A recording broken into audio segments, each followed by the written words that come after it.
सूचना प्रथम प्रतिमान। तब मैंने आपको बताया था आईपीएस का व्यवहार, याद है? और उसी के अंदर मैंने कितने भागों में बांटा था? किसमें बांटा था? इसमें रोसेटाइसी और मासावी कितनी फैमिली? 4 फैमिली डिवाइड किया, उनमें से पहली फैमिली है इन्फॉर्मेशन प्रोसेसिंग मॉडल, यानी मस्तिष्क में सूचनाओं का प्रोसेसिंग कैसे होती है उसी को बताया गया है। इसमें मॉडल कौन कौन से? नंबर 1 इसमें तो मॉडल है, देखिए हमने पहला था इसमें अग्रिम, लिख लीजिए आप, संगठक प्रतिमान, एडवांस ऑर्गेनाइजर मॉडल।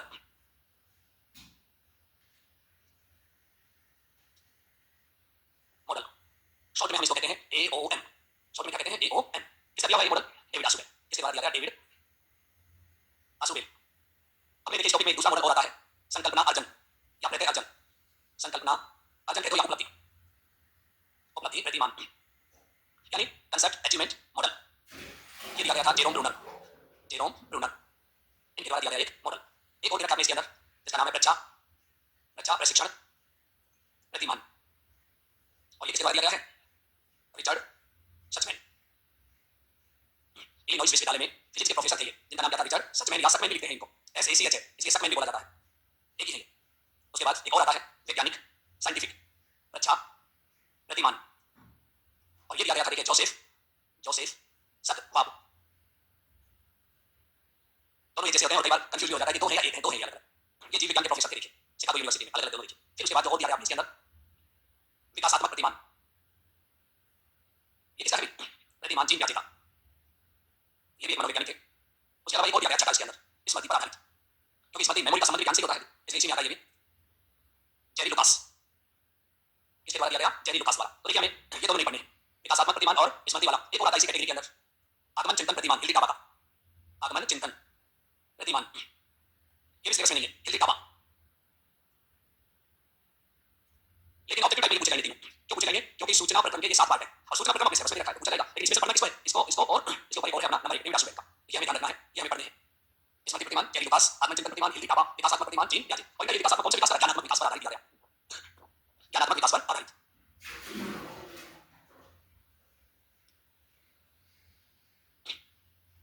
याद रहेंगे साथ ना? रहेगा नहीं, याद करनी पड़ेगी ये तो। और आता है सिंपल सा वाला, कौन सा मॉडल किसने दिया? ये हमें याद रखना ही पड़ेगा।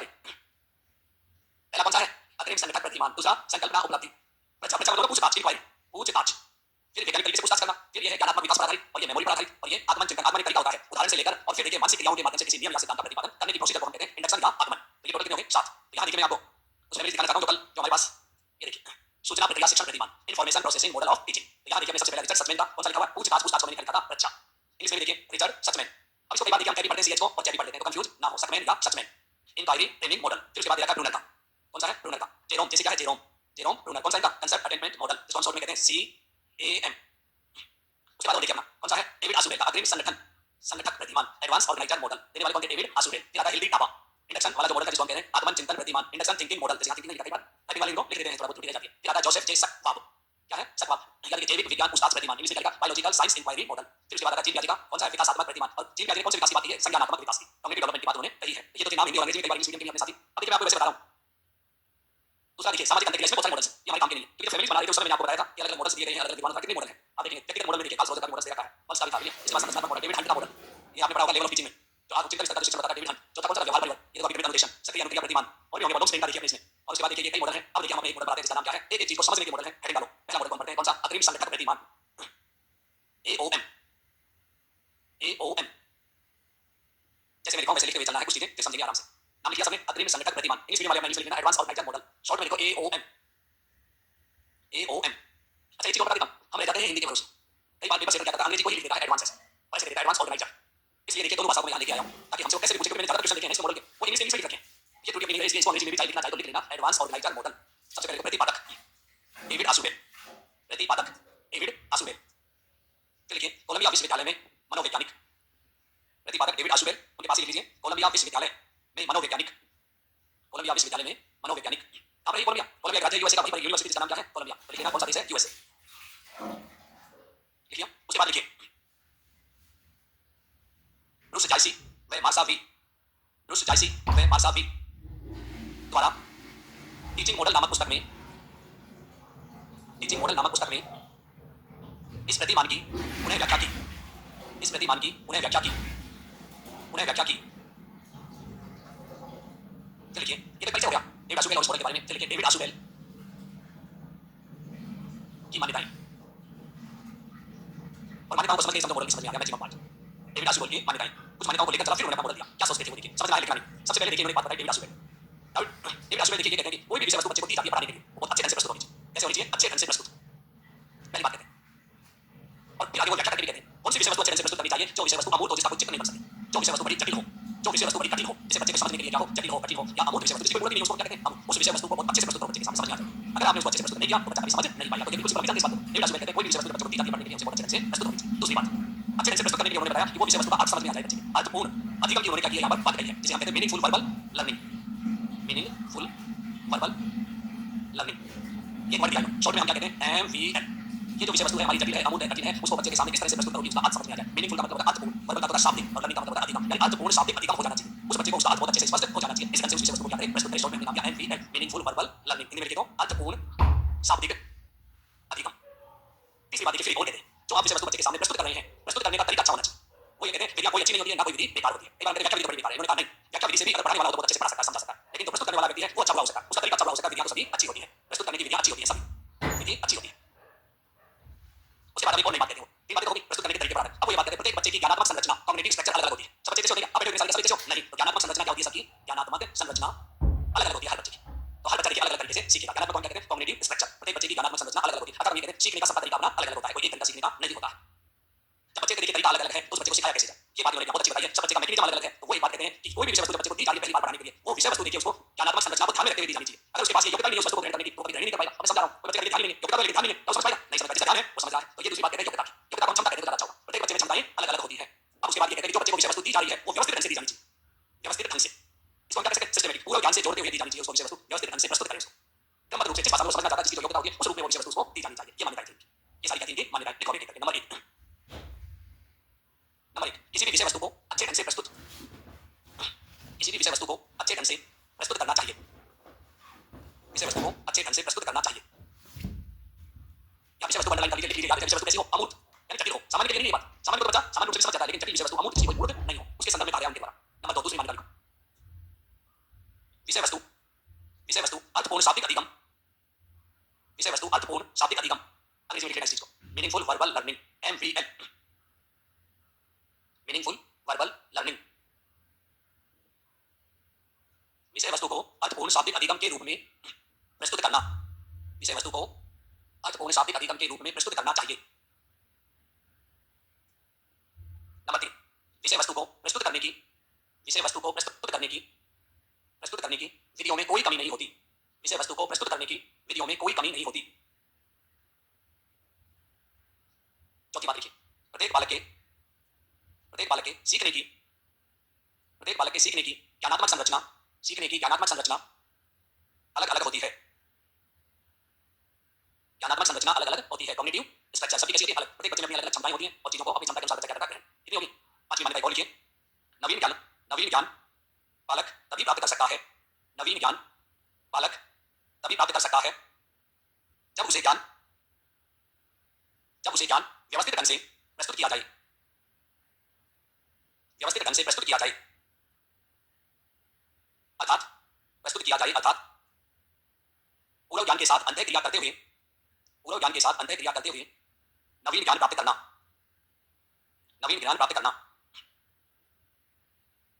ये तो क्या थी मान्यता। अच्छा मॉडल का नाम क्या था, अग्रिम संगठक एडवांस ऑर्गेनाइजर। ये क्या है ये समझ में आ गया मॉडल का। हमें किसका पता होना चाहिए ये क्या है एडवांस ऑर्गेनाइजर किसे कहते हैं। डेविड आशुबेल ने एडवांस ऑर्गेनाइजर किसे कहा, कौन सी चीज है उनकी नजर में एडवांस ऑर्गेनाइजर किसे कहेंगे भाई सोच के बताइए एडवांस ऑर्गेनाइजर क्या चीज हो सकती है। और इसको देखिए एक बार में समझ लीजिए मॉडल हो गया पूरा। ये वो विषय वस्तु है क्या है ये विषय वस्तु जो पाठ को पढ़ाने से पहले पाठ को प्रस्तुत करने से पहले दी जाती है बच्चे जिसे हम कहते हैं प्रस्तावना एक तरह से। बच्चे को देखिए पाठ पढ़ाने से पहले जो जानकारी उपलब्ध कराई जाती है वो क्या कहलाता है अग्रिम संगठक। ये जितनी अच्छी तरीके से प्रस्तुत की जाएगी विषय वस्तु को बच्चा उतनी ही अच्छे से समझेगा। ये जितनी कमजोर होगी बच्चा उतना ही कम पाठ को समझ पाएगा। ये जितनी अच्छी मजबूती से दी जाएगी उतना ही अच्छा बच्चे का अधिगम होगा। ये बात है उन्होंने यही कहा अपने टीचिंग मॉडल के अंदर बच्चों को कोई भी टॉपिक वो कहते हैं कौन से टॉपिक जटिल और अमूर्त टॉपिक कौन से टॉपिक की बात करते हैं जटिल या अमूर्त टॉपिक। मान लीजिए हम गाय को पढ़ा रहे हैं गाय का चित्र अमूर्त है नहीं लेकिन बहुत सारी ऐसी संकल्पनाएं होती हैं जिनकी कोई मूर्त नहीं होती। ऐसे टॉपिक को पढ़ाने से पहले बच्चे के सामने क्या प्रस्तुत करनी चाहिए अग्रिम संगठक। वो प्रारंभिक वस्तु जो पाठ को देखिए शुरू करने से पहले प्रस्तुत की जाती है। तो ये अग्रिम संगठक क्या है प्रारंभिक वस्तु है, प्रारंभिक विषय वस्तु है जो पाठ को पढ़ाने से पहले प्रस्तुत की जाती है उसको हम क्या कहते हैं अग्रिम संगठक कहते हैं। ये जितनी अच्छी होगी बच्चा उतना अच्छा विषय को समझ पाएगा क्योंकि पूरा पाठ निर्भर किस पे करता है इसके ऊपर। और अग्रिम संगठक को प्रस्तुत करने के डेविड आशुबेल ने दो तरीके बताए अग्रिम संगठक के रूप के नाम से जाने जाते हैं। क्या लिखते हैं उसको अग्रिम संगठक। कितने तरीके बताए उन्होंने अग्रिम संगठक के रूप। दो रूप कौन कौन से सुने हो कभी पढ़ा हो पहली बार पढ़े मॉडल ये पढ़ के आए हो। देखिए एक तरीका तो उन्होंने बताया व्याख्यात्मक रूप से प्रस्तुत करना कैसे करना विवरणात्मक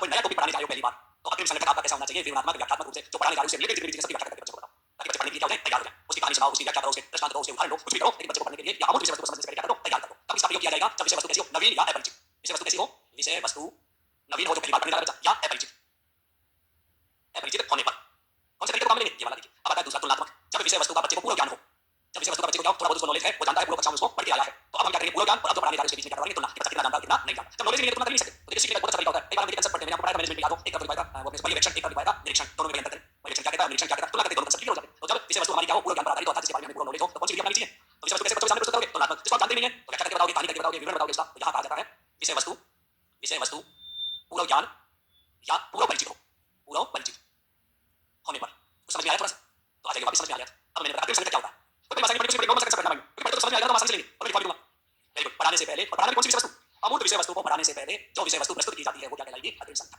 अच्छा दूसरा अग्रिम संगठन क्यों प्रस्तुत करना चाहिए क्या फायदा इससे क्योंकि बच्चा नवीन ज्ञान प्राप्त करने के लिए तत्पर हो जाता है तैयार हो जाता है कि मुझे आज ये पढ़ना है सीखने के लिए बच्चा तैयार हो जाता है अभी बच्चे को वार्म अप नहीं करे तैयारी नहीं करे पढ़ाते के लोग पढ़ो पढ़ लेगा वो कैसा मैं तो मानसिक रूप से बाहर बैठा अभी लाइन में लगे पढ़ाते देखिए एक सेकंड के अंदर क्या पढ़ा चालू कर दिया क्या पढ़ पाते नहीं पढ़ पाते क्योंकि ये मानसिक है ना जिसको हम कॉग्निटिव कहते हैं इसको सिस्टमैटिक करने में टाइम लगता है तो ये अब लिखो अपना अग्रिम संगठन एओ अग्रिम संगठन अग्रिम संगठक ए ओ लिखिए जैसे लिखा हूं मैं अग्रिम संगठक वह प्रारंभिक वस्तु है अग्रिम संगठक वह प्रारंभिक विषय वस्तु है प्रारंभिक विषय वस्तु है जो वास्तविक विषय वस्तु के शिक्षण से पहले विषय वस्तु के शिक्षण से पहले प्रस्तुत की जाती है अर्थात प्रस्तावना के साथ पैराग्राफ देखिए इसको प्रस्तुत करने का प्रमुख कारण यह है कि नवीन विषय वस्तु जो उसे पढ़ाई जानी है वह अपरिचित न लगे अर्थात सीखने में सरल हो जाए इसलिए शिक्षण सूत्र को भी काम में लेते हैं सरल से जटिल तो विषय वस्तु क्या बना दिया सरल और नया सूत्र का जन्म हो गया कौन सा सरल से जटिल की ओर अभी इसके बाद ये विषय वस्तु कौन सी है अग्रिम संगठन के रूप उतारो कितने रूप में तो विवरणात्मक और तुलनात्मक अच्छा एक चीज और उतारने से पहले इनमें कौन सा मौखिक होगा कौन सी विषय वस्तु मौखिक दी जाती है और कौन सी लिखी दी जाएगी याद रखना ये संगठन तो कैसा है उतार लीजिए लिखित रूप में और ये कैसा होगा मौखिक लेकिन व्याख्या विवरण मौखिक होगा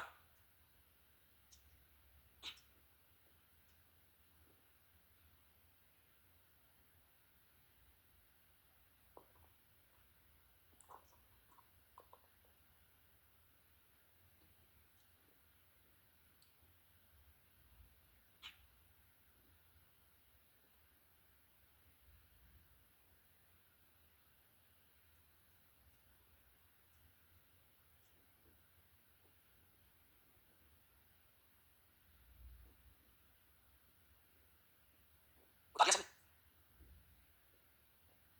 और यहाँ तक की कहानी समझ में आ गई तो सब कुछ आगे तो लाइन में बार-बार रिपीट कर रहा हूं क्योंकि कुछ रीच करके पढ़ रहे हैं अग्रिम संगठक और डेविड आसुबेल की मान्यताएं और तो रूप बताए विषय वस्तु अग्रिम संगठक को प्रस्तुत करने के मौखिक और लिखित मौखिक व्याख्या लिखित तुलना विषय वस्तु अपरिचित होने पर निम्नलिखित में से प्रस्तुत की जानी चाहिए लिखित मौखिक और विवरणात्मक तुलनात्मक चारों बना दिया फिर उनमें से ग्रुप बना के दीजिए हम दो चीज बताएंगे मौखिक और विवरणात्मक रूप से अब इसके बाद देखिए हम पढ़ते हैं मॉडल को अब लिखिए डेविड आसुबेल का मॉडल की संरचना या पूरा मॉडल के तत्व कितने बताए थे याद करो 5 4 6 कोई फिक्स नहीं है अब साहब ये बता पहला नंबर किसका था क्या था फोकस केंद्र बिंदु मूल बिंदु या उद्देश्य लाइन डालिए लिखिए फोकस केंद्र बिंदु मूल बिंदु उद्देश्य जो कुछ भी लिखना डेविड आसुबेल ने मॉडल क्यों दिया अभी सोच के देखो वैसे इतनी सारी चीजें बताई डेविड आसुबेल क्यों दिया कोई तो कारण होगा ना क्यों दिया मॉडल बिना मॉडल पढ़ लेते हम वैसे कहते चलते पहले समझा दिया कभी पढ़ा लिया पढ़ लेते उन्होंने मॉडल दिया था अमूर्त या जटिल विषय वस्तुओं का क्या करवाने बोध कराने के लिए अमूर्त जो विषय वस्तु होती है जटिल होती है वो आसानी से समझ में नहीं एक बार में बड़ा हार्ड है इसका मतलब अमूर्त चीजें जो समझ में कम आती है तो पहला उद्देश्य एक था इनका अमूर्त क्या कहते हैं हम जटिल अमूर्त विषय वस्तु का बोध कराना कौन सी विषय वस्तु का बोध कराना अमूर्त विषय वस्तु का बोध कराना इसलिए मॉडल दिया था सुनिए हमने ऐसे शुरू की अपनी कहानी दूसरा बोध का संबंध देखिए कैसे होगा मस्तिष्क से कहा जाएगी मस्तिष्क से जाएगी सूचना और मस्तिष्क में जाने से किसका विकास होता है ज्ञान का विकास होता है तो ज्ञानात्मक पक्ष का विकास करना ये दूसरा देखिए तीसरा उद्देश्य पूर्व ज्ञान और नवीन ज्ञान को जोड़ना या दोनों के बीच संबंध स्थापित करने के लिए ताकि हम सीखना आसान। तीसरा उद्देश्य पूर्व ज्ञान प्रीवियस नॉलेज पूर्व ज्ञान का नवीन ज्ञान से संबंध जोड़ना ये उद्देश्य देखिए पूर्व ज्ञान से नवीन ज्ञान को हम कैसे जोड़ सकते हैं। अब फोकस के बाद क्या आता है syntax very very important part ये होता है सिंटैक्स हर मॉडल का अब तक पेपर में पूछा जाता है ये पूछा जाता है सिंटैक्स और ये याद करना है आप लोगों को आगे भी आएगा और याद करना भी इसी को है जिसका नाम क्या है सिंटैक्स इन्हें कहते हैं संरचना या सोपान। तो बताइए ये अमूर्त विषय वस्तु बच्चों को प्रस्तुत करनी है तो कितने सोपान बताइए आया सवाल सोपान के अंदर से पूछा गया 2 बार कितने सोपान बताइए 3 सोपान बताइए संरचना या सोपान। कितने बताइए? 3। पहले समझ लेते हैं, उसके बाद लिख लेंगे आसानी से। आराम से पहले समझना जरूरी। सोपान कितने? 3। सबसे पहले देवदास कहते हैं कि प्रथम सोपान ये कहते हैं कि ए ओ को अच्छे ढंग से प्रस्तुत करना चाहिए। पहले तो किसको प्रस्तुत करेंगे? ए ओ क्या है? अग्रिम संगठक को प्रस्तुत करना। ए ओ को प्रस्तुत करना। कौन कौन से तरीके बताए थे? 2 तरीके, विवरणात्मक और तुलनात्मक। याद करो आप, 2 तरीके बताए थे। एक तो था तुलनात्मक और एक विवरणात्मक। याद आ गया? ठीक है। फिर वो कहते हैं दूसरे स्टेप पर अब क्या प्रस्तुत करेंगे? विषय वस्तु को प्रस्तुत करना। दूसरा काम किसका? जो टॉपिक पढ़ाया जाना है, अधिगम सामग्री या पढ़ाई जाने वाली विषय वस्तु। दूसरे नंबर पर किसको प्रस्तुत करेंगे? अधिगम सामग्री को प्रस्तुत करना। अब इसको प्रस्तुत करने की अलग विधियां हो सकती है, कोई भी तरीका हो सकता है। जैसे विषय वस्तु वैसे प्रस्तुत किया जाएगा। फिर उसके बाद आता है तीसरे नंबर पर। अब क्या करेंगे? जो विषय वस्तु प्रस्तुत की गई है उस विषय वस्तु को सुदृढ़ करना, मजबूत करना। विषय वस्तु को यानी अच्छे से याद कराना बच्चे को। विषय वस्तु को मजबूत या सुदृढ़ करना। और इसमें देखिए सुदृढ़ कब करेंगे? जब बच्चे में ये गुण डेवलप हो जाए कि उसके पक्ष और विपक्ष के अंदर दोनों की बातें बताने लगता है। बच्चे में क्या है? क्रिटिकल थिंकिंग डेवलप हो जाए। समीक्षा करना आ जाए, ये पक्ष है और ये विपक्ष है और उसके आधार पर क्या ले लो निर्णय। जैसे एग्जांपल देखो, नदियों पर बांध बनाने चाहिए, पक्ष में तर्क। दूसरा है नदियों पर बांध नहीं बनाने, विपक्ष में तर्क। दोनों चीज बच्चा जानता है ये पक्ष है और ये विपक्ष। अब उससे पूछा जाए कि सोच विचार कर अपने विवेक से बता दे नदियों पर बांध बनानी चाहिए या नहीं। बच्चे में क्या डेवलप हो गया? थिंकिंग डेवलप हो गई, क्रिटिकल। समीक्षा करने का गुण डेवलप हो गया तो समझ लें कि उस बच्चे ने सही ढंग से उस चीज को सीख लिया। बच्चे में कौन से गुण आने चाहिए? विवेचनात्मक या समीक्षात्मक। एक बार ये पूछिए, कौन से सोपान के अंदर विवेचनात्मक समीक्षात्मक पद शामिल किया गया है? तीसरे में था। पहले में तो एवं प्रस्तुत करना, दूसरे में विषय वस्तु, तीसरे में मजबूती प्रदान करना। और अब हम इन चीजों को लिखेंगे। ये क्या कहलाती है? इसकी संरचना। तो लिखिए, इस मॉडल की संरचना को 3 भागों में विभक्त किया गया है। 3 भागों में विभक्त किया गया है। नंबर 1, पहला नंबर लिखिए।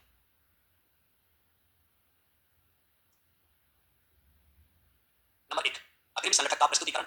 एओ का प्रस्तुतिकरण। अग्रिम संगठक का प्रस्तुतिकरण कौन से रूप में? तो पहली लाइन लिखो, विवरणात्मक या तुलनात्मक रूप में। इसमें लिखना विवरणात्मक या तुलनात्मक रूप में। ये हमें पता है कब तो विवरण देना, कब तुलना करना है। और क्या करना है इसी में? अगला पॉइंट लिखो इसी में, पाठ के उद्देश्यों का स्पष्टीकरण करना। पाठ के उद्देश्यों का स्पष्टीकरण।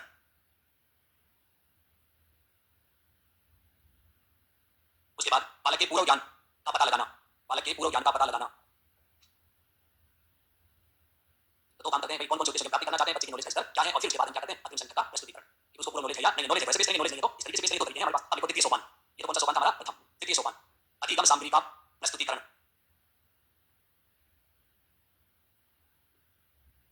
अधिगम सामग्री का प्रस्तुतिकरण। अधिगम सामग्री कौन सी? जो पढ़ाई जानी है वो सामग्री। लिखो, याद नहीं रहे। जो टॉपिक पढ़ाया जाना है वो, जो विषय वस्तु पढ़ाई जानी है वो। क्या तो सब चीज समझ में आ रही? थोड़ी देर बाद देखिए, महीने बाद, 7 दिन बाद, 15 दिन बाद फिर भूल जाएंगे हम।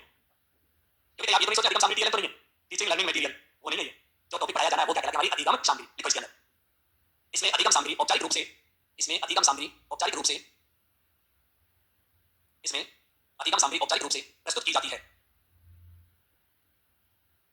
यह सामग्री उचित तरीके व संगठित रूप में प्रस्तुत की जाती है। उचित तरीके व संगठित रूप में प्रस्तुत की जाती है। नंबर 3 यानी तृतीय सोपान लिखो, ज्ञानात्मक पक्ष को सुदृढ़ करना। ज्ञानात्मक पक्ष को सुदृढ़, सुदृढ़ का मजबूत, ज्ञानात्मक पक्ष को सुदृढ़ करना। इसका मतलब है जो विषय वस्तु पढ़ाई जा रही है उस बच्चे को समझाना, याद कराना, उसे मजबूती से रखना आना चाहिए बच्चे को। लिखो, इसमें इसमें विषय वस्तु को स्पष्ट रूप, इसमें विषय वस्तु को स्पष्ट रूप प्रदान करते हुए बच्चों में समीक्षात्मक दृष्टिकोण विकसित करना। विषय वस्तु को स्पष्ट करते हुए बच्चों में समीक्षात्मक दृष्टिकोण विकसित करना। इसमें 2 ही चीजें हैं, बच्चे को विषय वस्तु बहुत अच्छे से क्या हो जाए? स्पष्ट, और दूसरा उस बच्चे को क्या आ जाए? समीक्षात्मक यानी गुण, और इसको दूसरा नाम है विवेचना। इसी का तीसरा नाम है समालोचनात्मक। आलोचनात्मक आता है हमें, ये शब्द हम जानते हैं। इसके नया वर्ड क्या है हमारे पास? समालोचनात्मक, विवेचनात्मक या समीक्षात्मक। यानी पक्ष और विपक्ष दोनों के आधार पर निर्णय पर पहुंचना क्या कहलाता है? समालोचना, क्रिटिकल थिंकिंग। और समीक्षा को रिव्यू, एक तरह से क्या है? रिव्यू है। अब क्या आएगा इसके बाद? ये 3 पक्ष हो गए, पहला, दूसरा, और अब तीसरे नंबर पर क्या आएगा? मॉडल में क्या बताया? याद करो। हां जी, वेरी गुड। सोशल सिस्टम, सामाजिक प्रणाली। इस विधि में या इस तरीके से पढ़ाने में बालक सक्रिय रहता है, शिक्षक ज्यादा सक्रिय होता है, क्योंकि विषय वस्तु को प्रस्तुत करने का काम बच्चे का नहीं, किसका है? टीचर का काम है। तो इस विधि में शिक्षक ज्यादा सक्रिय रहता है और बालक कम सक्रिय रहता है। शिक्षक इस पर फोकस करता है विषय वस्तु के प्रस्तुतिकरण पर, और बालक उसको ग्रहण करने पर ज्यादा फोकस। तो लीजिए सामाजिक प्रणाली, सोशल सिस्टम। इस मॉडल में शिक्षक अधिक सक्रिय रहता है। इस मॉडल में शिक्षक अधिक सक्रिय रहता है क्योंकि शिक्षक ही अमूर्त विषय वस्तु को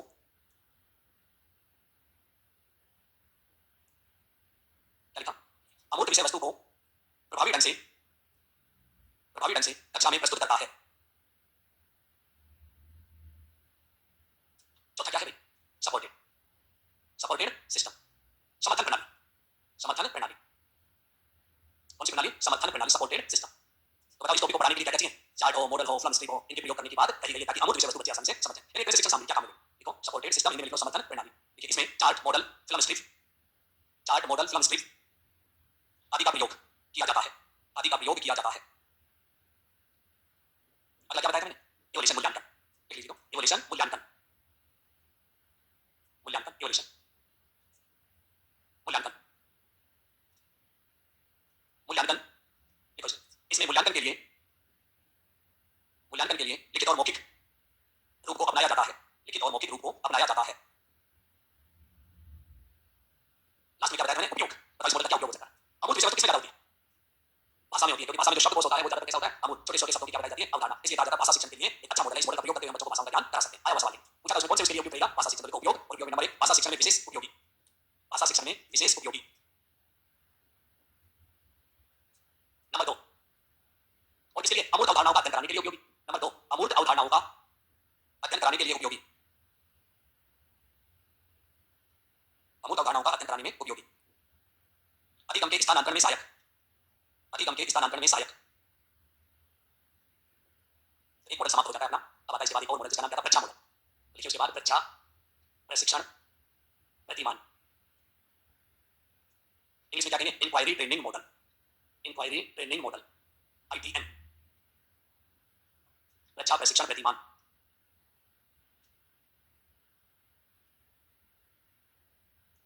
दो लाइन बची थी, नई पेज पे लिखी थी।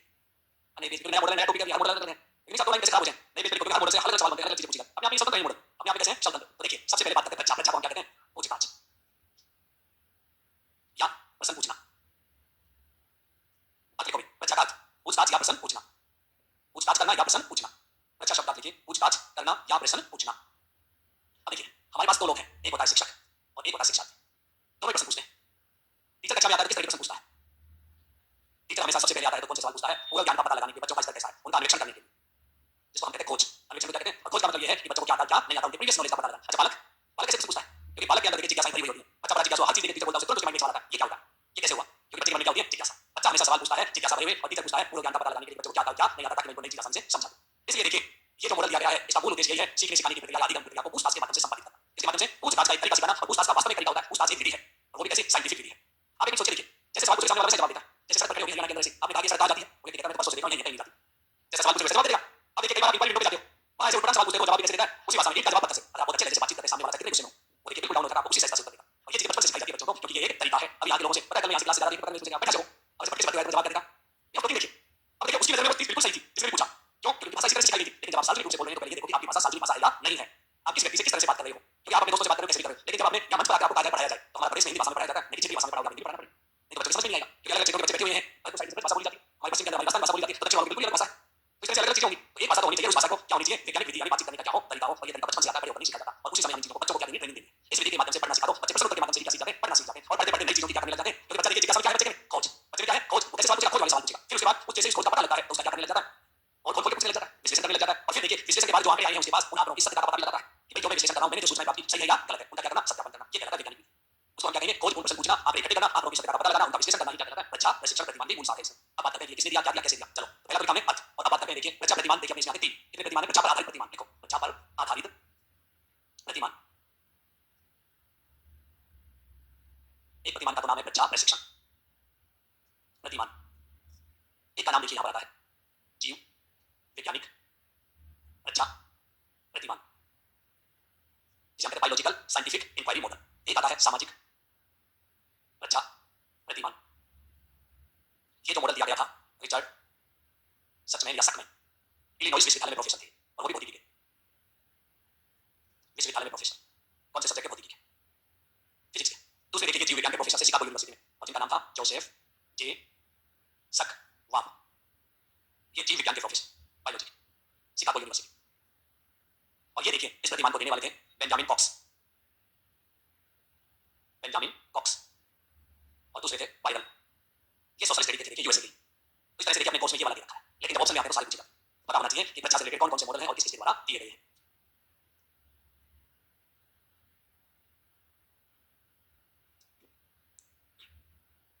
तो कौन सा मॉडल पढ़ेंगे हम? एक मॉडल पढ़ेंगे, बस में दे रखा है जिसका नाम क्या है? Inquiry training model. छोटा सा मॉडल है।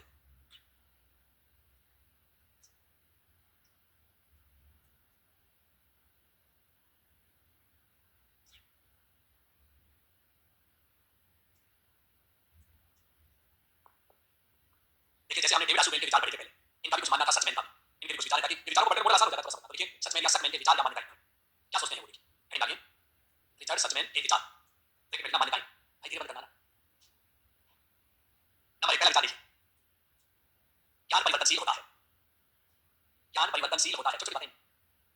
ज्ञान परिवर्तनशील होता है। इसका मतलब क्या है? ज्ञान स्थायी नहीं है, शाश्वत नहीं है। एक बार बता दिया हो सकते हैं, हर बार नई चीजें सीखते जाते हैं और परिस्थितियों परिस्थिति या प्रकृति के अनुसार बदलती जाती है। लिख लो, ज्ञान परिवर्तनशील है अर्थात शाश्वत नहीं।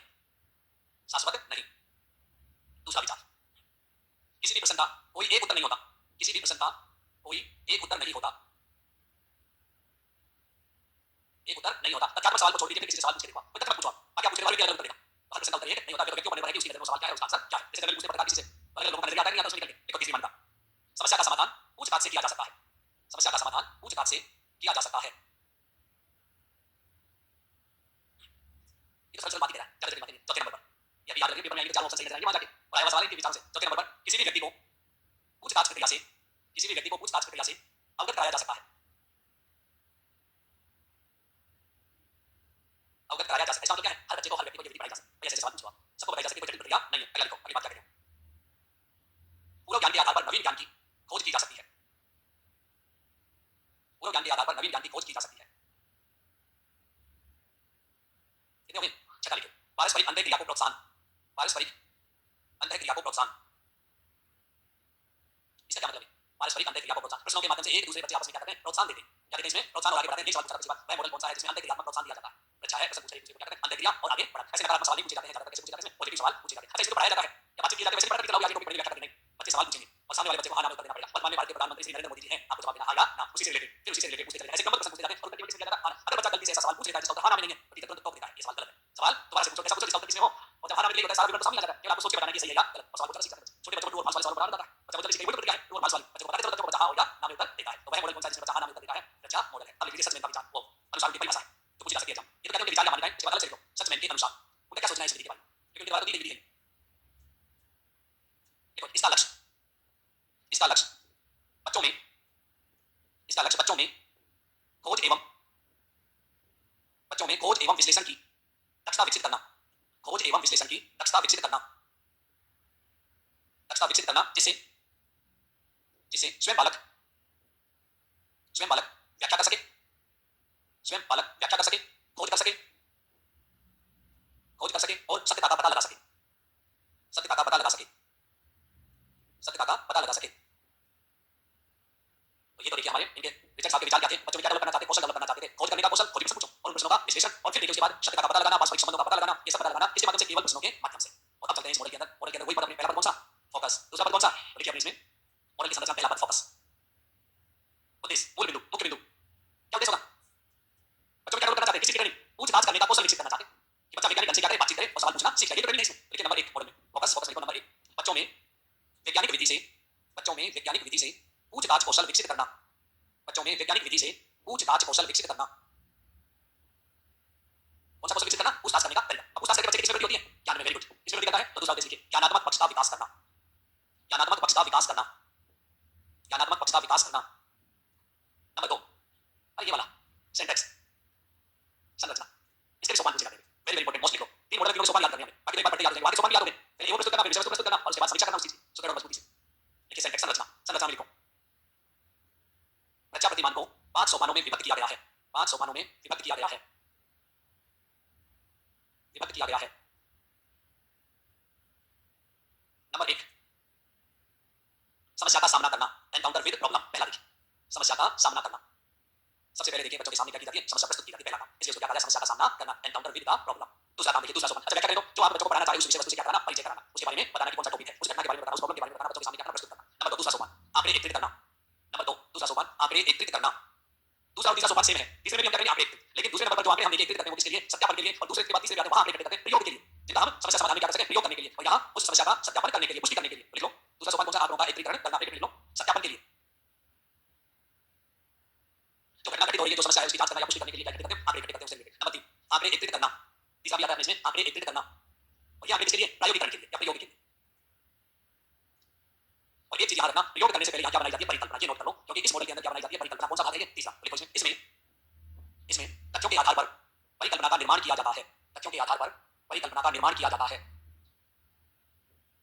उसके बाद परिकल्पना का परीक्षण किया जाता है, उसके बाद परिकल्पना का परीक्षण किया जाता है। चौथा सोपान, समाधान या कारण का प्रस्तुतिकरण। क्योंकि आपने परिकल्पना बनाई और उस परिकल्पना के आधार पर समस्या का पता चला, तो उसकी हम क्या करें? यहाँ पर उससे रिलेटेड जो भी देखिए समाधान सोच पाते हैं अनुसार क्या करते हैं? प्रस्तुत। यहाँ पर समाधान या कारणों का प्रस्तुतिकरण, समाधान या कारणों का प्रस्तुतिकरण, जो भी देखिए माइंड में समाधान आते हैं उनको क्या किया जाता है? प्रस्तुत किया जाता है। का विश्लेषण करना, पूछताछ प्रक्रिया का विश्लेषण करना, पूछताछ प्रक्रिया का विश्लेषण करना। अर्थात इसमें खोज प्रक्रिया का विश्लेषण व मूल्यांकन किया जाता है।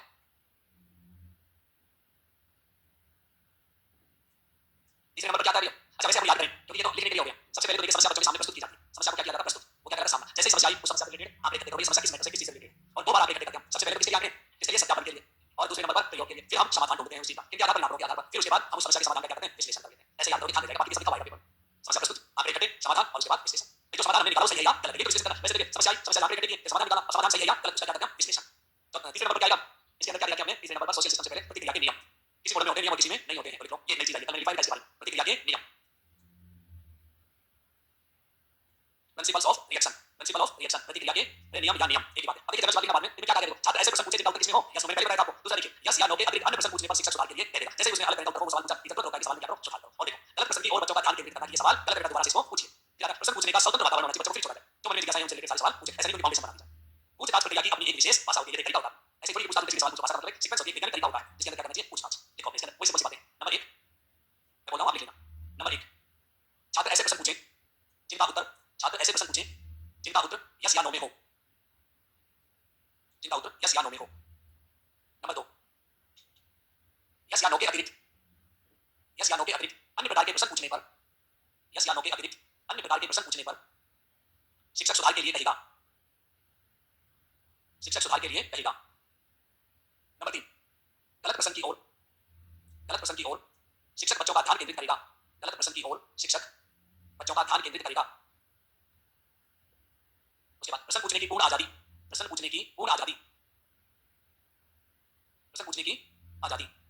अगला लिखिए रक्षा प्रक्रिया की अपनी एक भाषा होती है। देखिए ये चीज में वहां भी फंस सकता था सच में विचारूं लेकिन मैं छोटे विचार पांच वहीं पर ये भी लिख सकते हैं कि इसमें कैसे कैसे सवाल पूछे जाएंगे। लेकिन मुझे यहाँ क्या बताना है प्रतिक्रिया के नियम क्या होते हैं इसलिए जरूरी था कि हम प्रतिक्रिया के नियम भी समझ जाएं। यानी प्रश्न पूछने पर बच्चों का रिएक्शन क्या होता है वो रिएक्शन है यहाँ पर। अब क्या आएगा भाई? Social system. देखिए अगले नंबर पर सोशल सिस्टम। ये सवाल आपकी बात शिक्षक की परीक्षा में आया और वहां ये सवाल पूछा। देखिए उसमें क्या पूछा गया? सामाजिक प्रणाली अर्थात प्रजा जो अपना क्या मॉडल के अंतर्गत शिक्षक की क्या भूमिका रहती है?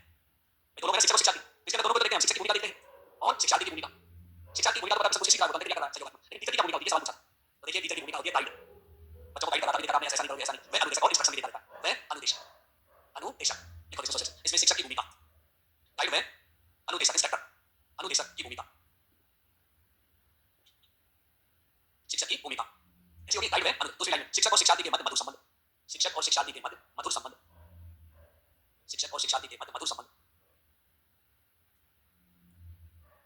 उसके बाद सपोर्टेड सिस्टम लिखो जल्दी।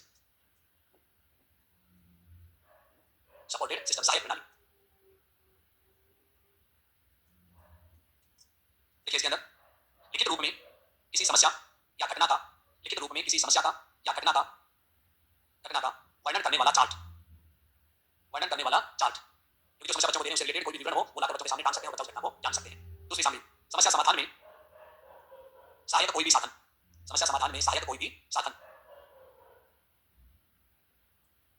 अब क्या कैसे बात?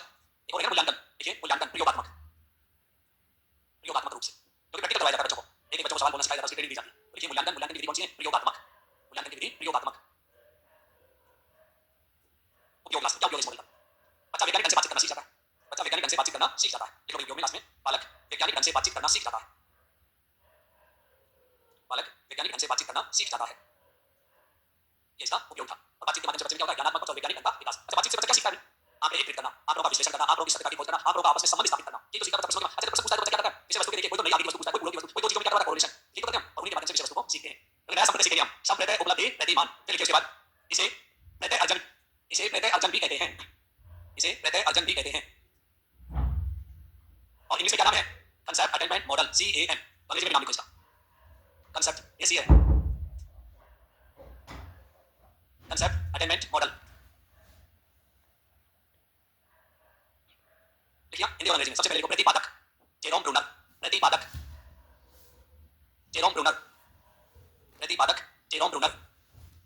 शिकागो विश्वविद्यालय में आ जाओ। शिकागो विश्वविद्यालय में मनोविज्ञान के प्रोफेसर।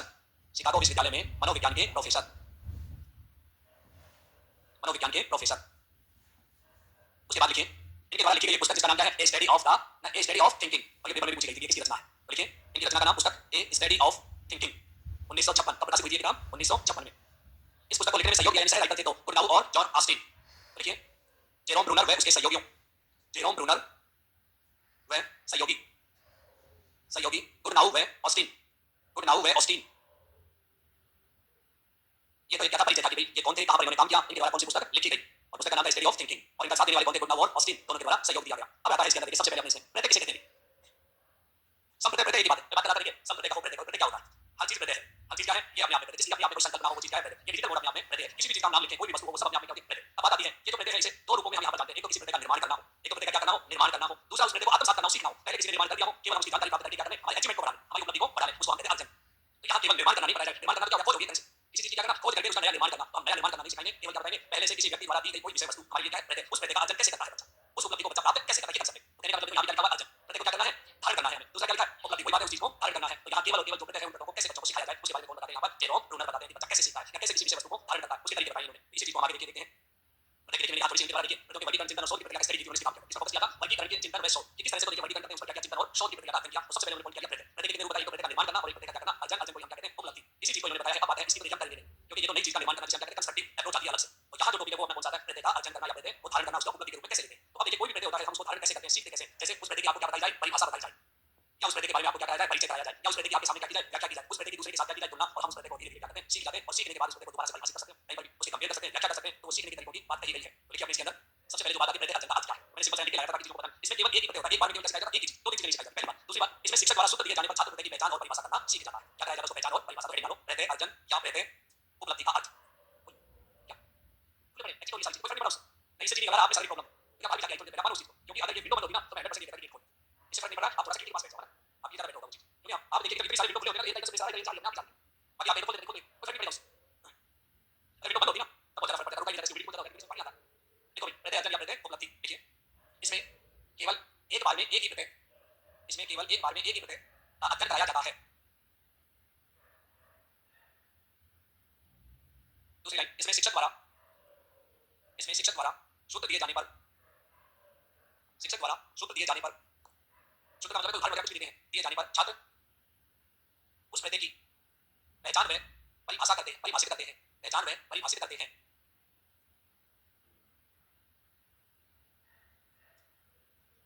अब लिखिए इसके बाद शिक्षण में प्रत्यय अर्जन, शिक्षण में प्रत्यय अर्जन, टीचिंग में हम इस प्रत्यय को कैसे अर्जन करेंगे? शिक्षण में प्रत्यय अर्जन पढ़ाते समय टीचर इसका अर्जन कैसे करेगा, इसका विधि बताइए इन्होंने ब्रूनर। अब पहले इसकी व्याख्या करके बताई, इन्होंने बताया कि बच्चों के सामने क्या रखे जाते हैं? उदाहरण। बहुत सारे क्या रखे जाते हैं? उदाहरण। उन उदाहरणों में से फिर ये कहा जाता है कि कौन सा उदाहरण सही है, कौन सा उदाहरण गलत है। जैसे दो संकल्पनाएं आपको पढ़ानी है, जो संकल्पना आपको पढ़ानी है उससे रिलेटेड उदाहरण होगा, एक उससे अलग होगा। और फिर उसके बाद देखिए उदाहरणों के माध्यम से उसके ऊपर जाकर प्रत्यय के ऊपर ले जाते हैं बच्चों से, फिर बच्चे को पता फिर उदाहरण और देते हैं, और उदाहरणों के माध्यम से हम बच्चे को क्या करते हैं? सिखाते हैं। इसलिए तीन तत्व बताएंगे जो आगे हम बात करेंगे। कोई भी प्रत्यय के निर्माण के लिए तत्वों की जरूरत पड़ती थी, तो पहले विधि लिख लेते हैं, उसके बाद हम तत्वों की बात करते हैं, क्योंकि थोड़ा सा अपडेट करें चीजें समझ में आ जाएंगी कि कैसे हम प्रत्यय का निर्माण टीचिंग में या पढ़ाते समय करते हैं। नंबर शिक्षण विधि में प्रत्यय का निर्माण लिखो। छात्रों के समक्ष, छात्रों के समक्ष सबसे पहले उदाहरण रखे जाते हैं, छात्रों के समक्ष सबसे पहले उदाहरण रखे जाते हैं, उदाहरण रखे जाते हैं। छात्र प्रत्येक उदाहरण को लेकर, छात्र प्रत्येक उदाहरण को लेकर प्रत्यय बनाता है, उदाहरण को लेकर प्रत्यय बनाता है, उदाहरण प्रत्यय बनाता है, फिर अगले उदाहरण के आधार पर, फिर अगले उदाहरण के आधार पर उसे बदलता है, बदलता है। उदाहरणों के आधार पर परिकल्पना का निर्माण करता है, उदाहरणों के आधार पर परिकल्पना का निर्माण करता है, परिकल्पना का निर्माण करता है, और उदाहरणों के आधार पर, और उदाहरणों के आधार पर परिकल्पना की जांच करता है, परिकल्पना की जांच करता है, जांच करता है। इन सभी उदाहरणों से, इन सभी उदाहरणों से छात्रों को, छात्रों को प्रत्यय की विशेषताओं का ज्ञान प्राप्त होता है, उदाहरणों से छात्रों को प्रत्यय की विशेषताओं का ज्ञान प्राप्त होता है। इस प्रतिमान का केंद्र बिंदु, इस प्रतिमान का केंद्र बिंदु यस या नो के आधार पर, यस या नो के आधार पर उदाहरणों को, यस या नो के आधार पर उदाहरणों को छांटना या वर्गीकरण करना होता है, वर्गीकरण करना होता है। देखिए ये लाइन लिखना जरूरी था, पूरी प्रोसेस आप समझ लेते हैं थोड़ा सा, क्योंकि कई टुकड़ों में समझेंगे हम यहाँ। सबसे पहले मैंने बताया कि बच्चे के सामने क्या दिया जाता है? उदाहरण। बच्चों के सामने हमने कोई ना कोई क्या रखा? उदाहरण लिखिए, ठीक है। बच्चे के पास उदाहरण उदाहरण को पढ़ेगा, कोई भी उदाहरण दिया गया उस उदाहरण को क्या करेगा? बच्चा पढ़ेगा। फिर उसके बाद देखिए पढ़ने के बाद छात्र प्रत्येक उदाहरण को लेकर क्या बनाएगा? माइंड में प्रत्यय बनाएगा। जैसे उदाहरण पढ़ा तो प्रत्यय बनाएगा, शायद ये टॉपिक पढ़ा है, शायद आज ये टॉपिक, दो तीन उदाहरण, उदाहरणों के आधार पर क्या निकालता है बच्चा? इसका सिखाना वो प्रत्यय बनाता है मस्तिष्क में, ये भी हो सकता है, ये भी हो सकता है। तो देखिए पहले उदाहरण आएगा, बच्चे ने अपने मस्तिष्क में क्या बनाया? प्रत्यय। एक उदाहरण और दे दिया, उसे अलग हटके प्रत्येक तुरंत बदल गया माइंड में। फिर अगले उदाहरण के आधार पर उसे बदल देता है। बच्चा ये तुमने शायद कोई नई चीज को बताई नहीं सर, क्या हो गया, बदल गया। पहले उदाहरण आया प्रत्येक माइंड में, उसके बाद फिर उदाहरण दिया और उदाहरण देते ही बच्चे के मस्तिष्क में नया प्रत्येक बदल गया। फिर कहते हैं उदाहरणों के आधार पर परिकल्पना बनाना। अब जो उदाहरण हो गया हमारे पास तो शुरू में आए थे, एक और नया तरीका उदाहरणों के आधार पर परिकल्पना बनाएगा। आज का टॉपिक ये हो सकता है, आज का टॉपिक ये हो सकता है, आज का टॉपिक ये हो सकता है, तीन चार परिकल्पना बना देगा। जैसे आप सब गणित की आकृति में बहुत सारी, जैसे गणित की आकृति रखी मैंने थोड़ा सा मैं आपको बता देता हूं। देखिए कुछ आकृति मैंने बनवाई थी इसमें समझाने के लिए। ये गणित की आकृति रखी थी बहुत सारी। ये क्या है, वृत्त लेकिन हरे रंग का है, ये आयत लेकिन हरे रंग का है, ये क्या है, हरा रंग का आयत है, ये क्या है, चतुर्भुज है काले रंग का है, ये पीले रंग का है, फिर ये वर्ग है हरे रंग का, ये कितनी भुजाएं होगी, षष्भुज हो गया। अब इतने सारे उदाहरण रख दिए। अब आपको क्या पता कौन सा टॉपिक पढ़ना है, मैं इसे पढ़ाऊंगा, तो वो भी चतुर्भुज भी हो सकता है, आयत भी हो सकता है, वर्ग भी हो सकता है। तो मैं देखिए यहाँ पर सारी चीजें रखी जाती है, बच्चे से देखिए बच्चा कल्पना करता है कि हरे रंग का होगा। अब उसका हरे रंग के कौन-कौन है, ये भी है, ये भी है, ये भी है और ये भी है, ये नहीं है हरे रंग का, ये भी नहीं है। फिर वो कहता है हरे रंग के साथ-साथ वो चार भुजाओं वाला है, सोचो चार भुजाओं वाला, ये भी है, ये भी है और ये गलत हो गया। तो ऐसे देखिए उदाहरणों को देखकर बच्चा क्या बनाता है, परिकल्पनाओं का निर्माण करता है। आगे देखिए उदाहरणों को बाद में थोड़ा सा बात पूरी करते हैं। तो देखिए क्या बनाता है परिकल्पना और उदाहरणों के आधार पर अपनी परिकल्पना की क्या करता है कि सही है या गलत। तो क्या उदाहरण और दे दिए जाएंगे, उनके आधार पर क्या करेगा बच्चा, जांच। इन सभी उदाहरणों से छात्रों को प्रत्येक की विशेषताओं का ज्ञान, जैसे वो प्रत्येक निकल के आता है हमारे सामने आज के प्रत्येक है, उस प्रत्येक की क्या बताई जाएगी बच्चे को, विशेषता ताकि उसको वो पहचान सके। फिर उसके बारे में उसके गुण धर्म, उसकी विशेषताएं ये सब बताई जाती हैं। प्रत्येक की विशेषताओं का ज्ञान ये चीज इसके अंदर सिखाई गई है कि उदाहरणों के माध्यम से चीजों को कैसे बच्चा सीखता है। अब आते हैं किसी भी प्रत्येक के निर्माण के लिए किसी भी प्रत्येक के तीन तत्व होते हैं। एक तो उदाहरण होता है, उस प्रत्येक का उसके गुण होते हैं और एक क्या होता है गुण धर्म। देखिए हम इसके अंदर आगे प्रत्येक के आवश्यक तत्व, ये सबसे इंपॉर्टेंट है, अच्छा सवाल है। हेडिंग डालो। प्रत्येक होता है जिसमें तीन चीजें हो, जैसे उदाहरण दिया जा सके जिसमें अलग से अपनी कुछ विशेषताएं हो और उसका क्या हो गुण धर्म हो, तीन चीजें लिखो। प्रत्येक के आवश्यक तत्व,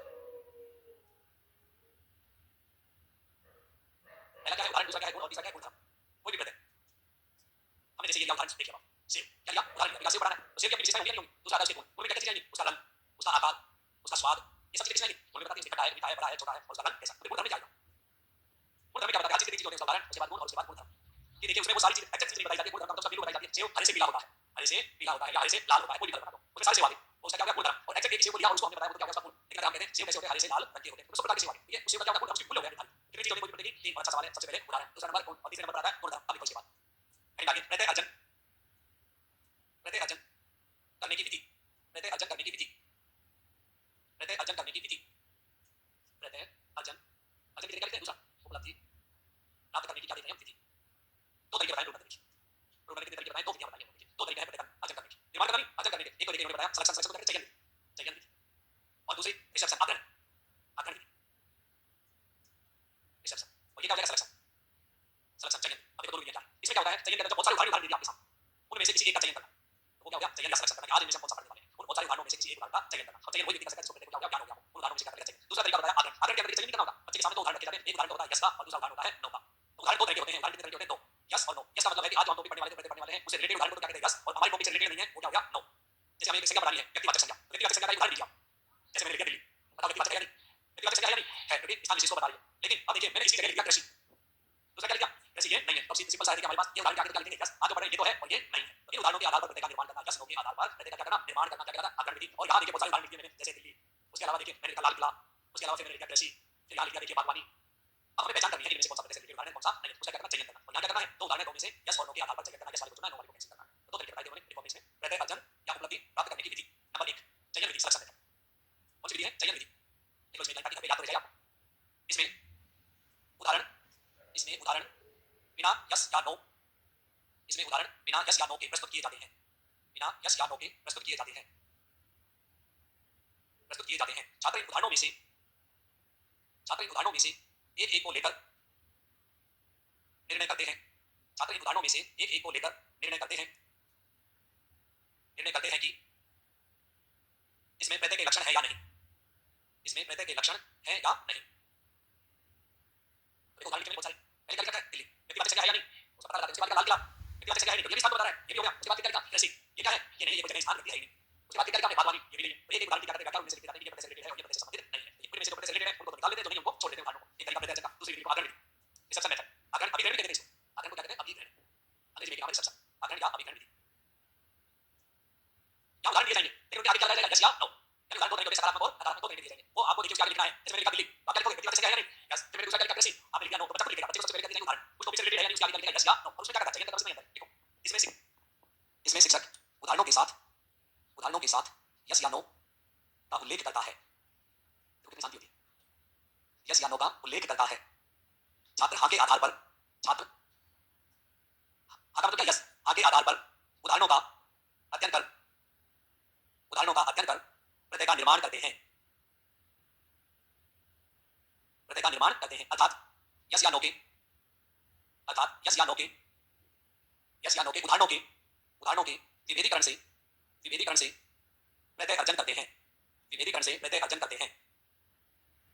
तो देखिए जब बच्चा उदाहरणों में अंतर करना सीख जाता है तो उस अंतर को हम क्या कहते हैं? विभेदीकरण। अर्थात उसे ये पता लग जाता है ये उदाहरण टॉपिक से रिलेटेड है और ये उदाहरण टॉपिक से रिलेटेड नहीं है। रूस एंड चाइल्स उनकी जो किताब लिखी गई थी कौन सी थी? Teaching model. उस टीचिंग मॉडल में देखिए ब्रूनर द्वारा जो दिए गए हैं मॉडल, इन मॉडल्स को कितने भागों में बांट दिया उसने? 3। और पिछली बार एग्जाम में पूछा था, थोड़ी देर रुक जा क्योंकि कुछ इंपॉर्टेंट चीज जल्दी ताकि प्रत्यय निर्माण करना बता अर्जन करना निर्माण नहीं। तो देखिए इसके अंदर रूस और वो क्या नाम है मार्शा व्हील ने देखिए कितने भागों में बांटा। उन्होंने बताया 3 प्रकार से बच्चे देखिए ज्ञान का क्या करते हैं? अर्जन करते हैं। प्रत्यय का क्या करते हैं? अर्जन करते हैं। 3 तरीके से सीखते हैं बच्चे और वो तीनों ही पेपर में पूछे जाते हैं। इसलिए कितने वो बन जाते हैं? अपने 3 मॉडल बन जाते हैं। एक विधि कौन सी बताई? चयन, दूसरा सिलेक्शन, वो क्या नाम है उसका? रिसेप्शन और तीसरा एसेलेटिक सामग्री। कितने रूपों में हेडिंग डालिए? रूस जाइसी व मार्शा व्हील के अनुसार। रूस जाइसी व मार्शा व्हील के अनुसार प्रत्यय अर्जन, प्रत्यय अर्जन प्रतिमान के प्रकार, प्रत्यय अर्जन प्रतिमान के प्रकार। पहला कौन सा है? रिसेप्शन। रिसेप्शन का मतलब बताने के बाद भूल गया। बच्चे के सामने 2 उदाहरण रखे जाते हैं उनमें से एक तो होगा और एक होगा ठीक है। अच्छा एक होता चाहिए वाला ये भी भूल गया थोड़ा बताना। बच्चे के सामने कई उदाहरण रखे जाते हैं उनके सामने यस नो नहीं लिखे जाते। इसके सामने यस नो नहीं लिखे जाते हैं उसको क्या कहेंगे हम? चयन कहेंगे। और एक होता है कोई भी सामग्री व्यवस्थित रूप से रखी जाती है और फिर उनमें से कहा जाता है कि कौन सा पढ़ेंगे आज। वो कहलाता है अनऑर्गेनाइज्ड मटेरियल मॉडल। तो लिखिए 3 और पिछली बार आया था सिंपल सा सवाल ये पूछा गया था इस प्रकार आकरण प्रतिमान, चयन प्रतिमान और असंगठित सामग्री यानी अव्यवस्थित अनऑर्गेनाइज्ड मटेरियल। तीनों के नाम लिखने हैं। लिखिए तीनों नाम। तो अब हम मॉडल को देखते हैं जो इनके द्वारा दिया गया है। सबसे पहले क्या आता है? फोकस। फिर क्या आएगा? और फिर उसके बाद इन तीनों मॉडलों के उदाहरण देके आपको एक उदाहरण से क्लियर करने के काम कैसे होता है। पहले मॉडल को लिख लेते हैं इंपॉर्टेंट चीज को। देखो सबसे पहले आता है इसमें फोकस। नंबर 1 क्या आता है? फोकस।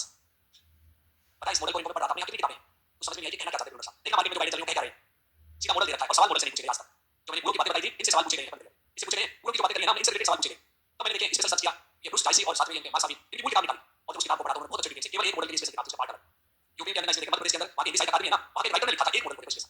तब जाकर इतना सारा स्टडी किया और करने के बाद तब मैंने समझा कि कहना कुछ होता है हमारी गाइडों में हमारी किताबों में क्या लिखा पता समझ नहीं आया वहां पे मुझे नहीं आया क्या है। जब हम किसी चीज की नकल करके लिखते पता ही नहीं होता है वो चीज है क्या। जब आप 500 बच्चों को बैठकर किसी चीज को समझा पाते तब पता चलता है कि है क्या क्योंकि जब खुद को ज्ञान होगा तो समझ नहीं तो नहीं समझा पाओगे इस चीज को। तो पहले हम ये लिखते समझते हैं इस चीज को क्योंकि मैंने इस पे बहुत सारा काम किया था इस चीज को समझने के लिए ये वास्तव में है क्या। सबसे पहले क्या था? उद्देश्य फोकस मूल। मूल में क्या लिखेंगे? उद्देश्य क्या उद्देश्य है? बच्चों में ज्ञानार्जन विकसित करना। इसका मूल काम ये था कि बच्चों में ज्ञान का अर्जन कैसे किया जा सकता है इसका क्या कराना? बोध कराना। लिखो उद्देश्य नंबर 1 बच्चों में ज्ञानार्जन, बच्चों में ज्ञानार्जन का विकास करना। दूसरा तर्क और चिंतन, तर्क और चिंतन का विकास करना। इसका विकास कैसे होता है? यस या नो के एग्जांपल दिए जाते हैं बच्चा ये है ये नहीं इसके आधार पर चिंतन किया सोच समझ के वो चीज का करेगा आंसर। दूसरा क्या है अपना? सेंटेंस। सेंटेंस संरचना और इसकी संरचना को 3 भागों में बांटा गया 3 अवस्थाओं में। देख लीजिए 3 अवस्थाएं या 3 सोपान कितने भागों में बांटा गया? 3 सोपानों में बांटा गया है इसको देखिए। नंबर 1 पहला सोपान पहले देखिए लिखना नहीं है वैसे समझा देता हूं। पहले सोपान में देखिए संकल्पना का क्या दिया था? प्रस्तुतिकरण। सबसे पहले क्या दिया था? प्रस्तुतिकरण। दूसरे नंबर पर दिया गया है जो चीज प्रस्तुत की जा रही है उसके बाद में क्या करना? परीक्षण कि वो सही है या गलत। और तीसरे नंबर पर जो दिया था उसी का क्या करना? मूल्यांकन या विश्लेषण करना। मूल्यांकन या विश्लेषण करना ये दिया हुआ है। अब आप देखिए पहली चीज में कोई भी विषय वस्तु पढ़ाई जाती है उसे प्रस्तुत की जाती है तो उदाहरणों के रूप में। उदाहरणों के आधार पर बच्चा अपने मस्तिष्क में क्या बनाएगा? देखो बच्चे के सामने क्या रखा हमने? उदाहरण। वो जो विधि दिखाई थी उसी को रिपीट करना। फिर बच्चा उदाहरणों को पढ़ते ही क्या बनाएगा? प्रत्यय बनाएगा। अपने मस्तिष्क में क्या बनाएगा? प्रत्यय। और फिर उसको एक उदाहरण और दिया जाएगा उस बच्चे को क्या दिया जाएगा? उदाहरण। अब देखिए उदाहरणों के आधार पर अपने आप में क्या करेगा? प्रत्यय में बदलाव और बदलाव करके उसकी क्या करेगा? परिकल्पना। क्या बनाएगा? परिकल्पना। फिर परिकल्पना की सत्यता की क्या करेगा? जांच। और जैसे वो सही निकलेगी तो उस प्रत्यय का नाम निकल के आ जाएगा। आज हम ये प्रत्यय पढ़ेंगे। तो देखिए उदाहरण को बच्चों को पढ़ाते हुए हिंदी के अंदर 4 नाम बताओ इनमें 4 प्रत्यय कौन से रिलेटेड हैं। फिर प्रत्यय प्रत्यय के बाद फिर उदाहरण एक और लेगा। फिर उसके बाद परिकल्पना फिर परिकल्पना की जांच करेगा और फिर प्रत्यय आ जाएगा उस प्रत्यय का क्या करेंगे? नामकरण और परिभाषित।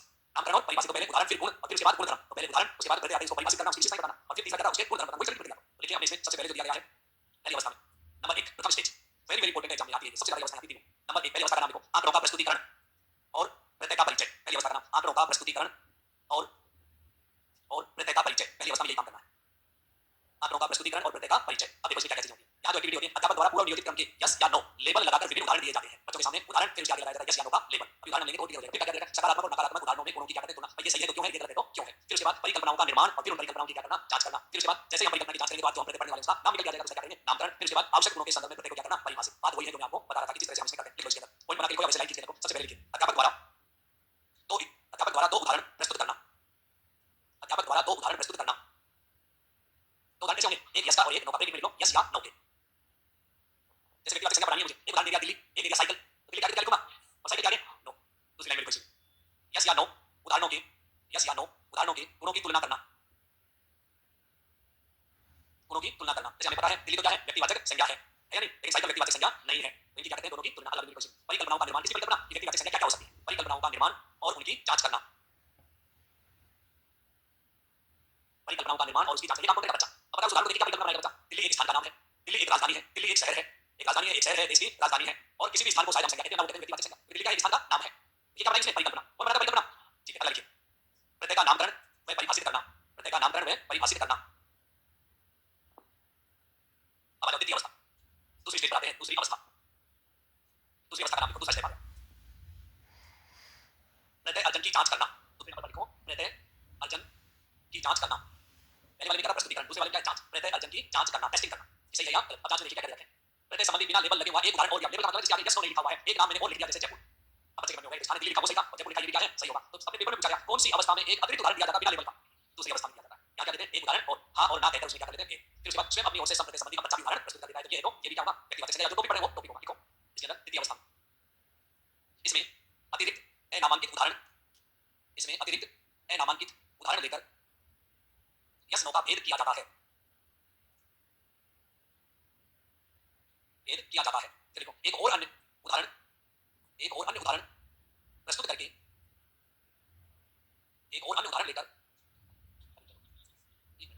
एक और अन्य उदाहरण प्रस्तुत करके प्रत्यय अर्जन की जांच की जाती है, प्रत्यय अर्जन की जांच की जाती है। जैसे मैंने दिया फल, व्यक्तिगत संज्ञा हिंदी वाले है नहीं, किला, लेकिन लाल किला ये है, लाल कभी किसी एक चीज को इंडिकेट नहीं कर रहे हैं, एक स्थान फिक्स नहीं है और किला किला शब्द नहीं है, लाल किला तो ये हो जाएगा। ऐसे कई उदाहरण दे के बच्चे के माइंड में क्या किया जाता है, कंसेप्ट फिट कर दिया जाता है कि क्या है और क्या नहीं, और बच्चे को क्या होता है ज्ञान अजीब हो जाता है, उसके बारे में पूरी जानकारी लेना, ये ज्ञान अर्जन जिसे हम कहते हैं प्रत्यय अर्जन। अभी कुछ बात तृतीय अवस्था, तो काम है इसके अंदर देखिए। अब आता है कौन सी अवस्था, तृतीय अवस्था। नंबर 3 तीन अवस्थाएं, चिंतन की व्यू रचनाओं का विश्लेषण करना, चिंतन की व्यू रचनाओं का विश्लेषण करना, चिंतन की व्यू रचनाओं का विश्लेषण करना। विश्लेषण किसे कहते हैं, प्रत्यय से रिलेटेड एक चीजों को खोल के रखना कि क्या है और क्या नहीं है प्रत्यय, और उसके बारे में बच्चे को पूरी जानकारी देना, क्या कहलाता है विश्लेषण। देखो इसके पॉइंट पूछ सकता है वो, पहला पॉइंट क्या है विचारों का वर्णन करना, विचारों का वर्णन करना। इसका मतलब क्या है, जितने उदाहरण दिए थे उदाहरणों की क्या करता है व्याख्या। जैसे व्यक्तिगत संज्ञा पढ़ते किसे कहते हैं, व्यक्तिगत संज्ञा कोई स्थान नहीं होता बल्कि क्या होता है विशेष स्थान होता है, सामान्य स्थान नहीं होता, क्या होता है विशेष स्थान को हम क्या कहते हैं व्यक्तिगत। अब ये वाला जानते हो जितना नहीं आता है लेकिन हमने उदाहरण लिया उसके आधार पर पढ़ रहे थे। आगे लिखिए परिकल्पना और गुणों का महत्व एवं कार्य बताना, परिकल्पना और गुणों का महत्व व कार्य बताना। अगला पॉइंट परिकल्पनाओं की संख्या और प्रकारों के विषय में बताना, परिकल्पनाओं की संख्या और प्रकारों के विषय में बताना। और अंत में व्यू रचनाओं का मूल्यांकन करना, व्यू रचनाओं का मूल्यांकन करना। कितने सोपान हो गए इसके, 3 सोपान थे। पहले वाले में प्रस्तुति मोटे रूप से याद करो, प्रस्तुतिकरण, दूसरे में जांच, तीसरे में विश्लेषण। बाकी सब लिखा हुआ मिलेगा, चारों ऑप्शन आसानी से पहचान कर लेते हैं। अब आता है इसके बाद देखिए प्रतिक्रिया के नियम, जल्दी जल्दी नोट कर लीजिए, दो तीन चीजें हैं क्योंकि आज कई बार आ चुका है उसको जाना होगा। प्रतिक्रिया के नियम नंबर 1, प्रतिक्रिया के नियम नंबर 1, शिक्षक परिकल्पनाओं की तुलना कराता है, शिक्षक परिकल्पनाओं की तुलना कराता है, परिकल्पनाओं की तुलना कराता है। नंबर 2, गुणों का विश्लेषण करना, गुणों का विश्लेषण करना, बच्चों का ध्यान केंद्रित करना, बच्चों का ध्यान केंद्रित करना, परिकल्पनाओं का रिकॉर्ड रखना, परिकल्पनाओं का रिकॉर्ड रखना क्योंकि बाद में व्याख्या करने के काम आती है परिकल्पना, इसलिए क्या करता है रिकॉर्ड। अब आता है सामाजिक प्रणाली, प्रतिक्रिया नियम के बाद क्या आता है सामाजिक प्रणाली। शिक्षक की भूमिका क्या काम करता है टीचर, अभी तो लिखवाया है प्रतिक्रिया में लिखवाया ना, परिकल्पनाओं का रिकॉर्ड रखना, अतिरिक्त उदाहरण पेश करना, ये टीचर की जिम्मेदारी है। शिक्षक की भूमिका रिकॉर्ड रखना और अतिरिक्त उदाहरण प्रस्तुत करना, अतिरिक्त उदाहरण प्रस्तुत करना।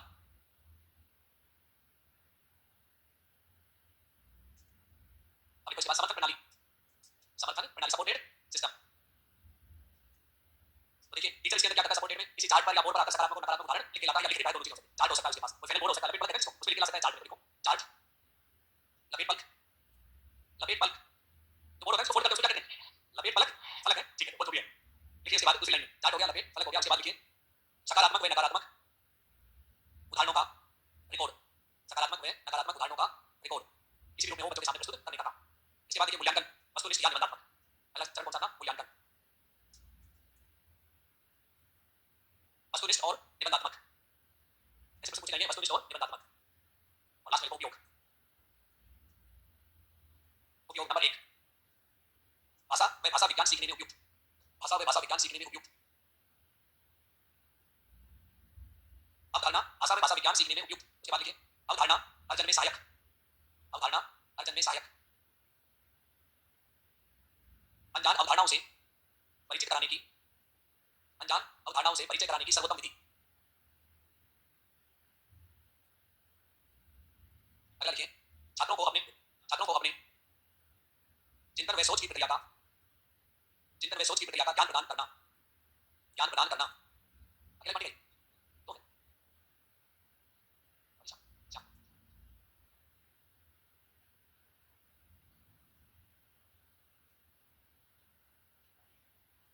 अभी तो क्या लास्ट में क्या लिखते हैं, ये क्यों होता है उदाहरण से हम तो समझ लेंगे थोड़ा सा।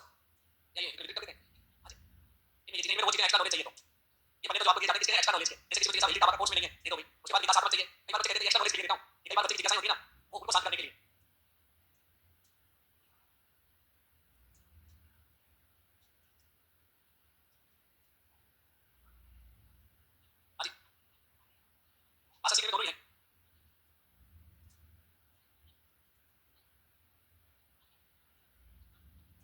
देखो ये कागज भी ले लो, एक नॉर्मल सी चीज देखो, एक छोटा सा उदाहरण लेते हैं गणित का। अध्यापक द्वारा दो उदाहरण दिए गए बच्चों को, एक मिनट, अध्यापक द्वारा दो उदाहरण दिए गए बच्चों को, एक सकारात्मक और एक नकारात्मक। जैसे उन्होंने लिखा 3, क्या लिखा 3 और एक लिखा 4, ये चीजें हमें नहीं पता, केवल 3 और 4 लिख दिया ऐसे। कितना लिखा 3 और 4 लिखा। अब देखिए 3 तो है और 4 नहीं है, आज हम पढ़ेंगे टॉपिक में। 3 संख्या तो क्या है और 4 नहीं है। अब देखो आपके मन में तुरंत दोनों में तुलना करो, 3 तो है 4 3 विषम संख्या है, 4 सम संख्या है, 3 किसी से भाजित नहीं होता और 4 भाजित होता है। देखो तुरंत क्या बना रही प्रत्येक से संबंध कंपेयर करके दोनों के अंदर ये तो है ये नहीं है, बच्चा दोनों में क्या करेगा तुलना, क्या करेगा इसे तुलना, 3 तो भाजित नहीं होता है किसी से भी, लेकिन 4 भाजित होता है। अब दूसरा देखिए 3 क्या है विषम संख्या, 4 क्या है सम संख्या, कोई मन में जो सोच रहा है। अब पता नहीं आज सम संख्या विषम संख्या पढ़ाएंगे या कुछ और पढ़ाएंगे, फिर उसके बाद देखो अगले नंबर पर अध्यापक बच्चों से कहता है कि अंकों को ध्यान से देखो और परिकल्पना का निर्माण करो। अब बच्चे परिकल्पना बना रहे, 2 से भाजित नहीं हो वो होगी, फिर 3 से क्या ना 2 से भाजित नहीं है, फिर देखो बच्चे जो किसी से भाजित नहीं हो, 3 के बिल्कुल एक परिकल्पना एक बनाए विषम संख्या हो, फिर अंक का विभाजन नहीं हो, 3 के बारे में देखिए बच्चे की परिकल्पना बना ली, 4 में से कोई ना कोई सही होगी। फिर हम देखिए आगे क्या करते हैं, अध्यापक एक अतिरिक्त उदाहरण और प्रस्तुत करता है, एक उदाहरण और दे देता है, क्योंकि 2 से क्लियर नहीं हो रहा था ना, एक अतिरिक्त उदाहरण क्या लिखा बताओ, कितना लिखा 5 और एक क्या लिखा 7। अब देखिए फिर उसने कहा 5 है और 7 भी है। अब बच्चे की माइंड में परिकल्पना शायद सही आ रही है, अब कल्पनाओं की क्या करेगा जांच करेगा अपनी। तो देखो विद्यार्थी परिकल्पना की सत्यता की क्या करता है जांच, उपरोक्त परिकल्पना सही है क्योंकि हां वाले अंकों का विभाजन नहीं हो सकता। तो देखिए अपने आगे जितने भी हां वाले थे कौन था 3 हां वाला 5 हां वाला 7 और अब ये जो परिकल्पना बनाई हमारी बिल्कुल क्या निकली सही, क्योंकि ये सारे अंक किसी से भाजित नहीं हो, टुकड़े नहीं किए जा सकते, सारी विषम संख्या है, सारी विषम संख्या। अब देखो उसके बाद प्रत्येक का नामकरण, अब क्या करेंगे हम नाम करेंगे ऐसे संख्याओं को क्या कहते हैं, ऐसी संख्या को अविभाज्य संख्या कहते हैं। तो आज का टॉपिक क्या है अविभाज्य। तो पहला देखिए हमारा जो क्या था सोपान पूरा हुआ, इसके अंदर क्या करना था प्रस्तुतिकरण और परिभाषीकरण करना था, किसका जो टॉपिक पढ़ा रहे थे हम उसका आया कि नाम निकल के। अब चलते हैं दूसरे स्टेज पर, दूसरी पर क्या करेंगे याद करो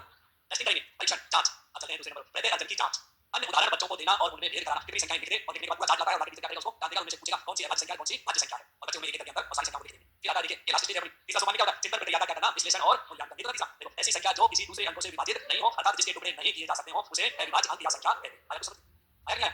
लेकिन अब आप एक चीज देखो मुझे बताओ बात हो गया अभी और कैसे बोलिए जब तक अच्छे से नहीं पढ़ जाएगा। देखिए यहाँ इस चीज को देखते ही आपको पहचान करना है, कौन सी चीज को देखते ही इस चीज को देखिए अपने यहाँ पर ये उदाहरण नीचे करनी है कोई बात, ये जो लिखा हुआ है ये उदाहरण को देखकर आपको पहचान करना है कि कौन सी विधि है, सिलेक्शन विधि है या रिसेप्शन विधि है, कौन सी विधि से पढ़ेंगे हम। सिलेक्शन कैसे सिलेक्शन में बहुत सारे उदाहरण डाल दिए जिसमें यस या नो का लेबल लगाया जाता है, उसको क्या कहते हैं हम रिसेप्शन आकलन कहते हैं। ये कौन सा सिखाना था उसको क्या कहते हैं हम आकलन, अब छुपाया भी आकलन, देखो आकलन लिखा हुआ जिसमें उदाहरण कैसे दिए जाए यस या नो का लेबल लगाकर दिए जाए वो क्या कहलाते हैं आकलन, और जिसमें यस नो का लेबल नहीं हो चलो और दिखाता हूं यस नो का लेबल नहीं है वो, यस नो का जिसमें लेबल नहीं होने को चीजों को यहाँ देखिए, यहाँ देखो यस नो नहीं उदाहरण दीजिए उनमें से केवल क्या करना है चयन करना है, क्या करना है चयन। और अब ये दोनों चीजें समझ में एक मॉडिफाई था अनऑर्गेनाइज्ड वाला मटेरियल उसका भी देखता हूं उदाहरण मिल जाएगा। यहाँ देखिए ऐसा शामिल शिक्षा में सब कुछ पहले से निश्चित नहीं होता है पढ़ना क्या है, बल्कि उसमें परिस्थिति के अनुसार परिवर्तन लाया जा सकता है। अध्यापक द्वारा दो उदाहरण प्रस्तुत किए जाते हैं जैसे गाजर और गेहूं, तो गाजर तो है और गेहूं नहीं है, ऐसे कुछ रख दिया सब्जी उठा के एक तो गाजर रखा और दूसरा क्या रख दिया गेहूं। अब जैसे गाजर है तो गाजर क्या है सब्जी परिकल्पना बनाएंगे तुरंत, लेकिन गेहूं सब्जी थोड़ी होती है अनाज है, तो वो आज जो टॉपिक पढ़ेंगे वो देखिए अनाज तो नहीं है लेकिन क्या है गाजर लाल रंग का भी हो सकता है, वो लाल रंग का भी हो सकता है और दूसरा क्या था जमीन के नीचे पाई जाने वाला गेहूं ऊपर पाया जाता है, जमीन के अंदर वाला भी टॉपिक हो सकता है, कोई भी चीज फंसी होती है। ऐसे देखिए जब उदाहरण कैसा होता है सब्जी जिसमें बहुत सारी चीजें उल्टी सीधी रखी जाती है तो उसको हम क्या कहते हैं ऐसा नहीं कितने प्रकार के होते हैं तीन, और ये तीनों देखिए अपने एग्जाम में पूछे जाते हैं उदाहरण, बस हम यही करना किसमें तो लेबल है और किसमें लेबल नहीं है। अब आधा घंटा भी अब आदमी क्या सोच रहे हैं नहीं पहले याद करें लास्ट में पेज और दिया गया होगा, लास्ट में पेज और दिया गया होगा, देखो किसका दिया गया था एक बना दिया गया था आपको, पता नहीं किसका दिया जाते हो एक पेज दिया गया है आपको, देख लो एक बात ध्यान से किसी का क्या लिखा हुआ है मुझे भी दिख रहा था एक पेज, मैं भी देख लेता हूं किस चीज का था। देखिए क्या लिखा हुआ है अनुदेशनात्मक व्यूह रचनाएं, ये अपनी इकाई का नाम था, तो मैं आपको केवल ये बताना चाहूंगा अनुदेशनात्मक व्यूह रचनाएं होती क्या है, शब्द का अर्थ आना चाहिए हमको। यहाँ एक शब्द आया आपके पास व्यूह रचना, कौन सा वर्ड आया है व्यूह रचना, अंग्रेजी में कहते हैं स्ट्रेटेजी, क्या कहते हैं स्ट्रेटेजी। ये जो स्ट्रेटेजी शब्द है इसका अर्थ होता है युद्ध कौशल, क्या होता है इसका युद्ध कौशल या रणनीति, क्या होता है युद्ध कौशल या रणनीति होता है इसका। तो कहने का मतलब है कि युद्ध जब लड़े जाते थे युद्ध को लेकर जीतने से पहले क्या बनाई जाती थी रणनीति, इसलिए ये शब्द लिया गया सैन्य विज्ञान से, कहां से लिया गया सैन्य विज्ञान से, और जिसका क्या होता है युद्ध कला या युद्ध कौशल चतुराई, इसकी क्या है अर्थ रणनीति। तो ये जो शब्द है ये बना है लैटिन भाषा से, इससे बना है लैटिन भाषा से बना है और लैटिन भाषा के कौन से शब्द से बना स्ट्रेटेजिया से बना है, और स्ट्रेटेजिया का होता है जनरल, जनरल को क्या कहते हैं सामान। अब देखिए बात आती है तो शब्द का अर्थ का शाब्दिक, वैसे यदि हम देखें व्यूह रचना कहते किसे है, व्यूह रचना कहा जाता है कार्य योजना बनाने को, जैसे युद्ध जीतने से पहले क्या बनाई जाती थी युद्ध जीतने की रणनीति या कार्य योजना, और उस कार्य योजना को नाम क्या दिया जाता है व्यूह रचना कहा जाता है। अर्थात कोई भी निश्चित कार्य करने से पहले जो रणनीति बनाई जाती है उस रणनीति को हम क्या कहते हैं व्यूह रचना, और जब हम उसको शिक्षा में प्रयोग करते हैं तो इसका नाम पड़ता है शिक्षा व्यूह रचना। क्या नाम पड़ेगा तो देखिए शिक्षा के अंदर क्या है युद्ध नहीं है, शिक्षा के क्या होते हैं उद्देश्य, शिक्षा के क्या होते हैं उद्देश्य, तो शिक्षा के उद्देश्यों को प्राप्त करने के लिए जो रणनीति बनाई जाती है उसको क्या कहते हैं हम शिक्षा व्यूह रचना। और जब इन उद्देश्यों में केवल हम एक उद्देश्य लेते हैं कौन सा अनुदेशनात्मक, कौन से उद्देश्य कल अपने मॉडल में क्या है ये शब्द अनुदेशनात्मक प्राप्त व्यवहारिक उद्देश्य, इन उद्देश्यों को प्राप्त करने के लिए जो रणनीति बनाई जाएगी उनको क्या कहेंगे अनुदेशनात्मक व्यूह रचनाएं। और ये व्यूह रचनाएं दो प्रकार से बनाई जाती है शिक्षक केंद्रित बाल केंद्रित, जिनके उदाहरण आपके सामने है। शिक्षक केंद्रित का मतलब होता है जिसमें सर्विस सर्वा टीचर को, और जब टीचर सर्विस सर्वा होगा तो बालक की रुचि का ध्यान रखेगा, बालक की स्तर का ध्यान रखेगा, उसको जो आ रहा है वो बताते चला जाएगा। ऐसी व्यूह रचनाओं को हम क्या कहते हैं शिक्षक केंद्रित या निरंकुश या प्रभुत्ववादी, क्योंकि टीचर क्या बन जाता है उसमें निरंकुश, इनको सबको लगा दिया गया आदि अच्छी नहीं है। तो फिर कौन सी अच्छी है बाल केंद्रित, बाल केंद्रित की विशेषता होती है ये मनोवैज्ञानिक होती है, क्यों क्योंकि बालक के स्तर और रुचि के अनुसार काम करता है, बालक स्वयं करता है करके सीखता है, इसलिए इनको कहा जाता है बाल केंद्रित व्यूह रचनाएं। और ये कैसी होती है लोकतांत्रिक, बच्चे कैसे रहते हैं मिलजुल के काम करते हैं। दोनों के उदाहरण दे रखे हैं कौन कौन सी बाल केंद्रित है कौन कौन सी शिक्षक केंद्रित, तो पहले इनके अर्थ लिखा है जैसे मैं लिखा हूं लिखिए अपने इसी के अंदर लास्ट वाले पेज पे लिखिए, या ये तो पेज जैसा पिछला हिस्से पे लिख लो, मैंने पहले लगाने तो जिसमें पढ़ेंगे इसी पे लिख लो। देखो व्यूह रचना क्या लिखा है व्यूह रचना अंग्रेजी में लिखा है स्ट्रेटेजी, अंग्रेजी में क्या लिखेंगे स्ट्रेटेजी। देखिए सबसे पहले अर्थ युद्ध कला या युद्ध कौशल, युद्ध कला या युद्ध कौशल, युद्ध कला या युद्ध कौशल को लगाओ रणनीति, युद्ध कला या युद्ध कौशल और क्या है इसका रणनीति। अब देखो दूसरी लाइन में लक्ष्य प्राप्ति के लिए बनाई गई कार्य योजना, लक्ष्य प्राप्ति के लिए बनाई गई कार्य योजना, बनाई गई कार्य योजना क्या व्यूह रचना शब्द सैन्य विज्ञान से लिया गया है। व्यूह रचना शब्द सैन्य विज्ञान से लिया गया है। अगली लाइन में पैराग्राफ लिखें। स्ट्रेटेजी शब्द लैटिन भाषा, स्ट्रेटेजी शब्द लैटिन भाषा के स्ट्रेटेजिया से बना है।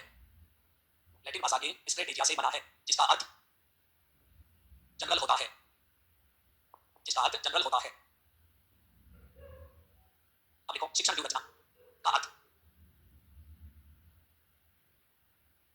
शिक्षण व्यूह रचना शिक्षण के उद्देश्यों को प्राप्त करने की कार्य योजना, शिक्षण के उद्देश्यों को प्राप्त करने की कार्य योजना, शिक्षण के उद्देश्यों को प्राप्त करने की कार्य योजना, कार्य योजना। एक परिभाषा देखिए, ये जो व्यूह रचनाएं होती है शिक्षण विधियों का प्रौढ़ रूप होती है। शिक्षण विधियां छोटी होती हैं और ये शिक्षण विधियों से बड़ी। लिखिए आई के डेविस, आई के डेविस इनकी परिभाषा है। शिक्षण व्यूह रचनाएं, आई के डेविस देखो, शिक्षण व्यूह रचनाएं, व्यूह रचनाएं कोमा कोमा लगाइए, शिक्षण विधियों का व्यापक रूप होती है, शिक्षण विधियों का व्यापक रूप होती है। अब देखिए इसके बाद व्यूह रचना में क्या आता है, अनुदेशात्मक व्यूह रचनाएं। देखो हेडिंग डालो, अनुदेशात्मक व्यूह रचनाएं, अनुदेशात्मक व्यूह रचनाएं। क्या तो लेगा, अनुदेशात्मक उद्देश्यों की प्राप्ति के लिए जो योजना बनाई जाती है वो क्या कहलाएगी, अनुदेशात्मक व्यूह रचना। देखो अनुदेशात्मक या प्राप्त उद्देश्यों को, अनुदेशात्मक या प्राप्त उद्देश्यों को प्राप्त करने की कार्य योजना, प्राप्त करने की कार्य योजना, कार्य योजना। और ये उद्देश्य के प्रकार क्या बताइए, अनुदेशात्मक व्यूह रचना के प्रकार क्या होती है, तो क्लास में ये लिख लो, अनुदेशात्मक व्यूह रचनाओं के प्रकार। और ये पन्ने पे लिख रखा है, अनुदेशात्मक व्यूह रचनाओं के प्रकार। इनके प्रकार बताइए तो कौन कौन से, शिक्षक केंद्रित और, तो देखिए इस तरह से हमारा पैरागोजी वाला पाठ्यक्रम क्या हो जाता है पूरा।